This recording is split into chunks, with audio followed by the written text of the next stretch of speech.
പ്രിയം നാമജപം വളരെയേറെ ചർച്ച ചെയ്യപ്പെടുന്ന ഒരു വിഷയമാണ് നാമജപം. അതും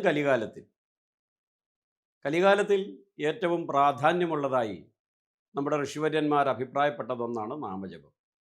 ഇതര യുഗങ്ങളിൽ സത്യയുഗത്തിലോ ത്രേതായുഗത്തിലോ ദ്വാപരയുഗത്തിലോ നാമങ്ങളെ ജപത്തിനേക്കാൾ അധികം പ്രാധാന്യമുള്ളത് യാഗങ്ങൾക്കും ഹോമങ്ങൾക്കുമായിരുന്നു, ഇതര കർമ്മങ്ങൾക്കായിരുന്നു. കലികാലത്തിൽ അത് വളരെ ബുദ്ധിമുട്ടാണ്. ഇത് കാലിയക്കുട്ടി അറിയാവുന്നവനായിരുന്നു ഭഗവാൻ. അതുകൊണ്ട് ഭഗവാൻ നമ്മൾക്ക് ചില ഡിസ്കൗണ്ടൊക്കെ തന്നു, റിഡക്ഷനൊക്കെ തന്നു. കരികാലമാണ്, സ്വാഭാവികമായും ഭഗവാനിൽ നിന്ന് അകലുവാനുള്ള ടെൻഡൻസി ആയിരിക്കും പലപ്പോഴും നമ്മൾ പ്രകടമാക്കുന്നത്. നമ്മേക്കാൾ കൂടുതൽ ഭഗവാൻ അറിയാം. അതുകൊണ്ട് തന്നെ നീ അത്രയൊന്നും ബുദ്ധിമുട്ടുണ്ടാ കുഞ്ഞേ. യാഗമൊക്കെ നടത്താൻ വലിയ ബുദ്ധിമുട്ടാണ്. ഇനി അത് നടത്തണമെങ്കിൽ തന്നെ അറിവുള്ളവർ വളരെ ചുരുക്കമായിരിക്കും. അവരുടെ സമയവും സന്ദർഭമൊക്കെ ഒത്തുവരാൻ വളരെ ബുദ്ധിമുട്ടായിരിക്കും. അതുകൊണ്ട് നിനക്ക് അതൊന്നും ചെയ്തില്ലെങ്കിൽ നീ ബുദ്ധിമുട്ടണ്ട എൻ്റെ ഉണ്ണിയെ. അറിയാവുന്ന രീതിയിൽ ഒരു നാമം നീ ജപിക്കൂ.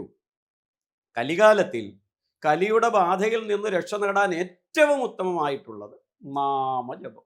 അയ്യോ, എനിക്ക് സംസ്കൃതം അറിയത്തില്ലല്ലോ, ഒട്ടുമിക്ക മന്ത്രങ്ങൾ സംസ്കൃതത്തിലല്ലേ. എന്തിനു വിഷമിക്കുന്ന നീ? ഭക്തന്റെ മനസ്സേതോ അതാണ് ഭഗവാൻ. നമുക്ക് 33 ദേവതകൾ ഉണ്ട് എന്ന് പറയുന്നു. എന്തിന്റെ അടിസ്ഥാനത്തിലായി 33 ദേവതകൾ? ശരിക്കും എത്ര ദേവതകളുണ്ട് നമ്മൾക്ക്? സനാതന സംസ്കാരം അടിവരയിട്ട് പറയുന്നു, ഒന്നേ ഉള്ളൂ, ഏകമയം പരബ്രഹ്മം.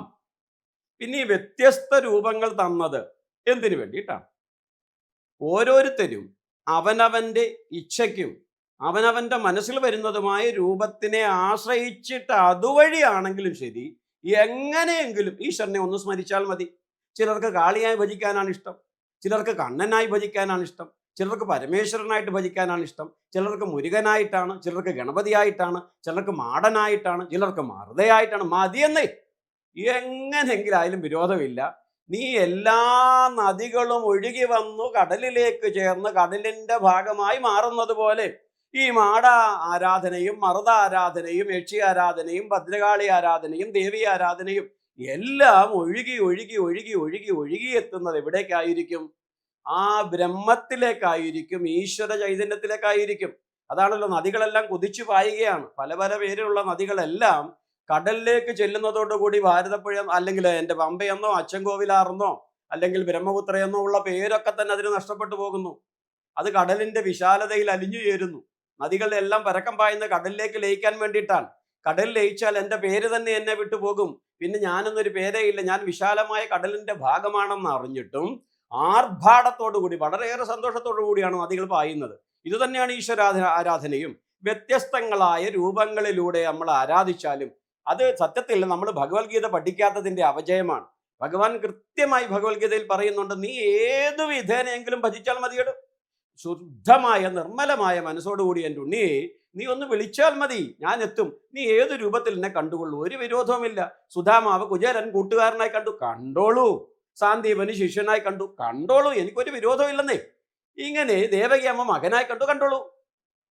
ഏതൊരു കംസൻ ശത്രുവായി കണ്ടു, നിനക്കിഷ്ടമേതാണോ ആ രീതിയിൽ കണ്ടോളൂ, എനിക്കൊരു വിരോധവുമില്ല. നീ ഏതോ നിശ്ചയിക്കുന്നു ആ തലത്തിലേക്ക് ഞാൻ മാറും. കാരണം ഞാൻ എന്നത് ഭക്തന്റെ ദാസനാണ്. ഇത് ഭഗവാൻ പലവട്ടം പറയുന്നത്, വളരെ പ്രാധാന്യമുള്ള, നമ്മൾ മറക്കരുത്. ഒരു ദിനം ഒരു പ്രാവശ്യമെങ്കിലും നമ്മൾ ആലോചിക്കണം, നമ്മൾ മറ്റൊരുത്തൻ്റെ മുമ്പിൽ ഒരിക്കലും ദാസനാകാൻ ഇഷ്ടപ്പെടുകയില്ല. പക്ഷേ ഈശ്വരൻ നിരന്തരം നമ്മളോട് ഓർമ്മിപ്പിക്കുന്നു, ഞാൻ ഭക്തന്റെ ദാസൻ, ഭക്തന്റെ ദാസൻ. നിർമ്മലമായ ഭക്തിയോടുകൂടി എന്നെ വിളിക്കുന്നവൻ്റെ പരിപാലനം മുഴുവൻ ചെയ്തുകൊണ്ട് അനുഷ്ഠിച്ചുകൊണ്ട് അവൻ ഒരു സങ്കടവും വരുത്താതെ അവനെ പരിപാലിക്കുന്ന സേവകനാണ് ഞാനെന്ന് പറഞ്ഞത് ഭഗവാനേ ഉള്ളൂ. അത് മറക്കരുത്, നിരന്തരം ഓർമ്മിക്കണം. അതുകൊണ്ടാണ് വീണ്ടും വീണ്ടും അത് പറയുന്നത്. അവൾ പറഞ്ഞു വന്നത് നാമജപം. ഈശ്വര കടാക്ഷം എത്തണമെങ്കിൽ കലികാലത്ത് മറ്റൊന്നും ചെയ്യണ്ട, നാമം ജപിക്കണം. നാമം ജപിക്കുമ്പോൾ നമുക്കൊരു ഹോമം നടത്താൻ ആഗ്രഹിച്ചാൽ അതിന് സ്ഥലം വേണം, സങ്കേതം വേണം. പബ്ലിക്കായിട്ട് പൊതു ഇടങ്ങളിൽ നിന്ന് ചെയ്യാൻ കഴിയുകയില്ല. ശുദ്ധവും വൃത്തിയും വെടുപ്പും വേണം. മറിച്ച് ഞാൻ നാമം ചെയ്യാൻ തീരുമാനിച്ചാലോ, ഞാൻ ട്രെയിനിൽ പോട്ടെ, എന്താ കുഴപ്പം? നാമം ജപിച്ചോളൂ. അയ്യോ, എല്ലാവരും വേണ്ട, കേൾക്കണ്ടായേ, അവനവൻ്റെ മനസ്സ് കേട്ടാൽ മതി. ട്രെയിനിൽ പോവുകയാണോ, നാമം ജപിച്ചോളൂ. ബസ്സിൽ പോവുകയാണോ, നാമം ജപിച്ചോളൂ. വളരെ ഇതര കർമ്മമേഖലകളിൽ വ്യാപരിക്കുമ്പോഴും അല്പസമയമെങ്കിലും നമ്മൾക്ക് മാറ്റിവെക്കാൻ കഴിയും നാമജപത്തിലൂടെ. അതുകൊണ്ടാണ് ഒരമ്മ തൻ്റെ കുഞ്ഞിനെ കുളിപ്പിക്കുമ്പോൾ അല്ലെങ്കിൽ തൻ്റെ പതിക്കും ഭർത്താവിനുമുള്ള ആഹാരം തയ്യാറാക്കുമ്പോൾ, അല്ലെങ്കിൽ പതി തൻ്റെ കുടുംബത്തിന് വേണ്ടി പാടുപെടുമ്പോൾ ഉള്ളിൻ്റെ ഉള്ളിൽ ചിന്തിക്കാം, നാമം ജപിക്കാം. ഒരല്പസമയമെങ്കിലും ഏത് കർമ്മം ചെയ്യുമ്പോഴും അത് നാരായണ അർച്ചനയാണ്, പരമേശ്വര അർച്ചനയാണ് എന്ന് ചിന്തയോടുകൂടി നാമം. അപ്പോഴാണ് കലികാലത്തിലെ ഏറ്റവും ശക്തിമത്തായ മന്ത്രത്തിൻ്റെ പ്രാധാന്യം. ഏത് ആ മന്ത്രമെന്ന ചോദ്യം ഉയരും. പലപ്പോഴും സ്ഥാനത്തും അസ്ഥാനത്തും ശരിയായിട്ടും തെറ്റായിട്ടും നമ്മൾ ജപിക്കുന്നതാണ് കൃഷ്ണ കൃഷ്ണ ഹരേ കൃഷ്ണ എന്ന മന്ത്രം. അല്ലെങ്കിൽ വളരെ സിമ്പിളായിട്ട് പറഞ്ഞാൽ ഹരേ രാമ രാമ രാമ ഹരേ ഹരേ, ഹരേ കൃഷ്ണ കൃഷ്ണ കൃഷ്ണ കൃഷ്ണ ഹരേ ഹരേ. ഈ മന്ത്രം ഒരിക്കലും മുറിയരുത്. പലയിടത്തും പലരും ചൊല്ലുന്നത് കേൾക്കാം, ഹരേ രാമ രാമ രാമ ഹരേ ഹരേ. ചൊല്ലി തീരുന്നതിന് മുമ്പ് അടുത്ത ആൾ ബാക്കി ചൊല്ലും. അങ്ങനെ പാടില്ല. ഹരേ രാമ രാമ രാമ ഹരേ ഹരേ, ഹരേ കൃഷ്ണ കൃഷ്ണ കൃഷ്ണ കൃഷ്ണ ഹരേ ഹരേ. ഇത് ചൊല്ലാൻ പഠിക്കാൻ എന്തെങ്കിലും ബുദ്ധിമുട്ടുണ്ടോ? ഒരു ബുദ്ധിമുട്ടുമില്ല. നോക്കൂ, ഭഗവാൻ എത്ര വിശാല ഹൃദയനാണ് നമ്മുടെ ഋഷിവര്യന്മാർ. അതുകൊണ്ട് വളരെ സിമ്പിളായിട്ടുള്ള നാമം പറഞ്ഞു തന്നു. കലികാല കന്മഷമില്ലാതാക്കുന്ന ഏറ്റവും ഉത്തമമായ മന്ത്രം. ആർക്കും എവിടിരുന്നു, കിടക്കയിലിരുന്നോ, പൂജാമുറിയിലിരുന്നോ, ട്രെയിനിലിരുന്നോ, ബസ്സിലിരുന്നോ, എവിടിരുന്നു ജപിക്കാൻ പറ്റുന്ന ഏറ്റവും സുന്ദരവും സർവ സുഖദായകവുമായ മന്ത്രം ഹരേ രാമ രാമ രാമ ഹരേ ഹരേ, ഹരേ കൃഷ്ണ കൃഷ്ണ കൃഷ്ണ ഹരേ ഹരേ. എന്താ ഇതിലൂടെ പ്രാർത്ഥിക്കുന്നത്? എന്നിലെ എല്ലാ ദുർഗണങ്ങളും നീ ഹരിച്ചു കളയണം, ഇല്ലായ്മ ചെയ്യണം. പിന്നെയോ എൻ്റെ മനസ്സ് രമിക്കണം. എവിടെ? നിന്നിൽ എൻ്റെ മനസ്സ് രമിച്ചാൽ എന്താ ഗുണം? ബാക്കിയുള്ള ഒരു സങ്കടവും എനിക്കൊരു സങ്കടത്തെയും പ്രദാനം ചെയ്യില്ല. കർമ്മമേഖല വളരെ ക്ലേശകരമാണെങ്കിലും നീ എൻ്റെ മുമ്പിലുണ്ടല്ലോ എൻ്റെ കൃഷ്ണ എന്നൊരു വിശ്വാസം അർജുനനെ എപ്രകാരമാണോ കർമ്മോത്സുകനാക്കിയത് അപ്രകാരം നമ്മളെ ആക്കും. അതുകൊണ്ടാണ് ഏത് കർമ്മം ചെയ്യാൻ പോകുന്നതിന് മുമ്പും ഹരേ രാമ ജപിക്കൂ.